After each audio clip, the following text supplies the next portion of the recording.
They came at dawn, the hour when the valley still held its breath and the mountains looked merciful from a distance.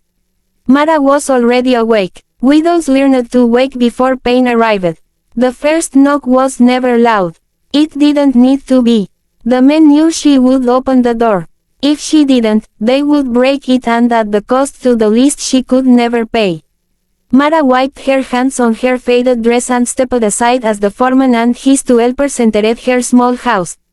The air shifted immediately, boots on dirt floor, the smell of sweat and tobacco, the quiet confidence of men who had never been told no. "You're late on rent," the foreman said, though they all knew she wasn't.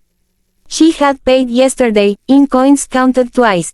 Shoved her anyway. Mara fell against the table, her shoulders screaming.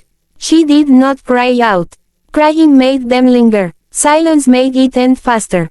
They struck her with practiced care, never the face, never enough to kill, always enough to remind. When they left, the foreman leaned close and whispered, "Tomorrow." When the door closed, Mara slid down the wall and pressed her forehead to her knees. Outside, the sun rose like nothing had happened. She buried her husband 3 months earlier. A good man, a poor man. His land had been worth just enough to attract predators and not enough to protect her. The valley belonged to the powerful, and widows were seen as loose boards, easy to pry up, easy to break. By mid-morning, she forced herself to the well. That was where she saw him. The rich rancher sat his horse like he'd been born there, straight-backed, calm, watching the land as if it answered to him. Elias Crow. Everyone knew the name. Half the valley worked his cattle. The other half feared him. He noticed her bruises immediately. His eyes didn't widen. They narrowed. "Who did that?" he asked. Mara kept her gaze on the bucket rope. He fell. Elias dismounted without a word. He stepped closer, not invading, not retreating, just close enough that she had to acknowledge him. "No," he said quietly. "You didn't." Silence stretched. Mara expected pity, or worse, an offer with strings. That was how powerful men helped women like her. Instead, he said, "I'll kill you." She laughed once, sharp and humorless. "They already try." Elias studied her house, the fence posts leaning, the field choked with weeds. Then he looked back at her, something hard settling in his expression. "Marry me," he said. Mara stared at him, convinced she'd misheard. "I don't want your money," she said quickly.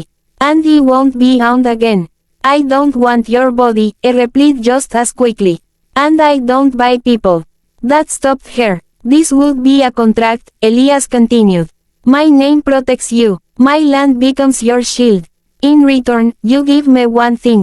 Mara's heart pounded. "What?" He met her eyes, voice low. "Access. Access to what?" Elias glanced toward the road where the foreman's men would come again tomorrow. "To the truth," he said. Mara did not answer him right away. The word access echoed in her head like a door left half open. In the valley, doors only opened for one reason: someone wanted something. "I don't have secrets worth buying," she said finally. Elias Crow watched her the way a man watches a storm lying in the distance, already measuring its damage. "You have something more valuable than secrets," he replied. "You have their routine." That made her look up. "They come at dawn," he continued calmly. "Always 3. Always before the valley wakes. They never leave marks where others can see. And no one stops them." Mara's fingers tightened around the rope.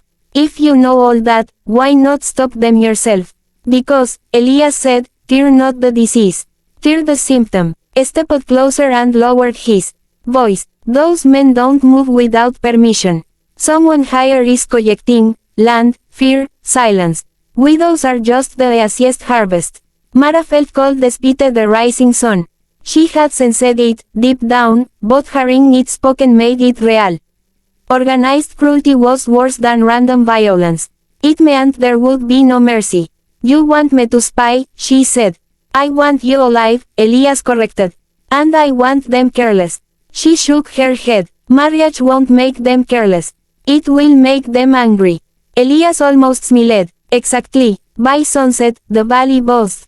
News traveled fast when a man like Elias Crow rode into town with a widow beside him. The priest stammered through the ceremony. The foreman watched from across the square, his face pale and stiff. Mara stood straight as vows were spoken she barely heard. Her body still ached, but something else filled the space where fear had lived, dangerous, unfamiliar hope. That night, Elias gave her a room at the far end of the ranch house. "This isn't a shared bed," he said. "You're safe here." Mara nodded, unsure why the knot in her chest tightened at his restraint. At dawn, the men came. They did not knock. They rode up to the ranch gate, confident as ever, until they saw the iron bars, the armed hands, the rancher himself waiting in the open yard. The foreman laughed nervously. "Just business, Crow." Elias did not move. "You're trespassing." "She's my wife." The word landed like a rifle shot. The men hesitated. Power had rules. They all knew them. Elias stepped forward. "You'll leave now. You'll never return. And tonight, the man who sent you will hear that you filed." The foreman's eyes flickered to Mara, standing on the porch.